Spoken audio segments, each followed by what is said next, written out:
It was beautiful in its own like destructive way. Everybody cooking for each other, making sure you had dry clothes. But I am surprised at how traumatized I am. I don't know why. Like, it just comes up.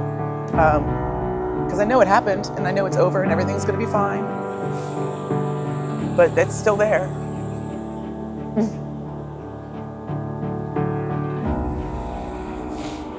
So,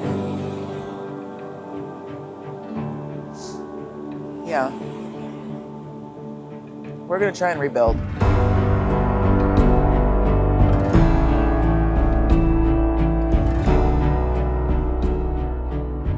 In the week, I'd heard that we were going to get some rain. The rain was real steady for about 2 or 3 days. Really light, really steady, gentle.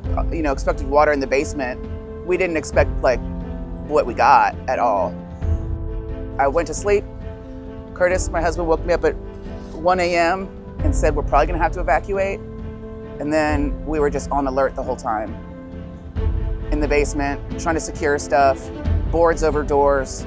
We've got a back balcony off the upstream side of our house that is just like a little independent balcony, and we were out there at 3 a.m, like trying to remove it from the house so any trees that were going by didn't grab it and take the back of the house off. I'm holding his drawers and he's got a chainsaw, and I'm holding the light, watching the river, watching trees go by. We got the chainsaw tied off to a cement mixer. It took about 3 hours. Chainsaw got stuck, wedged in the wood as it was moving. Little did we know the whole basement would be taken out. Well, we'd have a tree fall on our house before. I just felt like a block building was safer. I wasn't trying to be in the house after I knew the basement was going to flood. The water was rushing through the basement, but eventually the water crossed the road and flooded there too.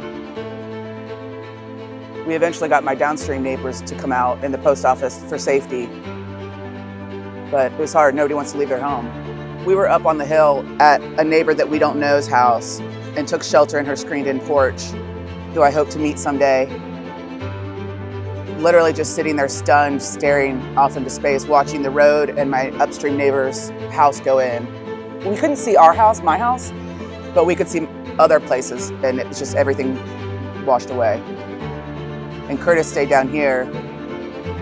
I think, I don't know why he had to watch it go. He was devastated. We were both devastated. I couldn't watch it. I had to get out of there. I took the animals to safety.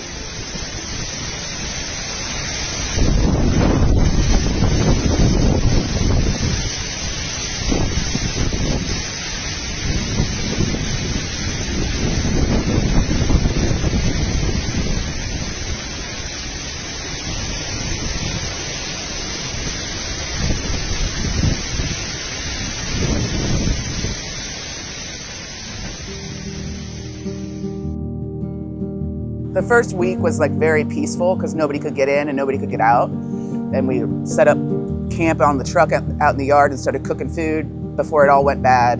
Everybody's just checking in with each other. No cleanup, just like checking on who's alive, who needs what, organizing supplies.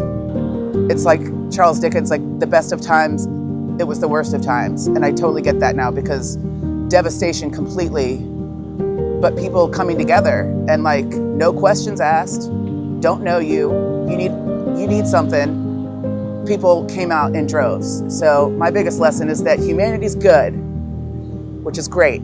It's very fulfilling to know that because it's very easy to become cynical in today's kind of like culture. But I am surprised at how traumatized I am. I don't know why. Like, it just comes up. Because I know it happened and I know it's over and everything's gonna be fine. But it's still there.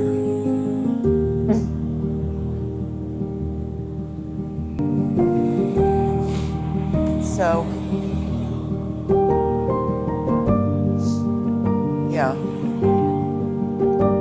We're gonna try and rebuild with the help of our community.